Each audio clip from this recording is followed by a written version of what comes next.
为什么每次变装都失败？有人说是因为身材，你是不是没看到我的腹肌啊？才那么年轻，豆爷就不行了。还有人说样子不行。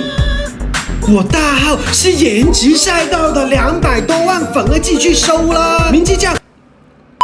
我终于想明白了，是指向性不够强。什么是指向性？你看，我想变岸边路伴，戴头巾，刚好臭名昭著的 Dick 他也戴头巾。想变成太郎，携带帽子，安杰罗也携带帽子，所以 AI 就搞错了咯。这次我想了个绝的。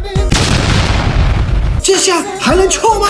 还有机会错吗？除了东方之将，谁还有牛排头？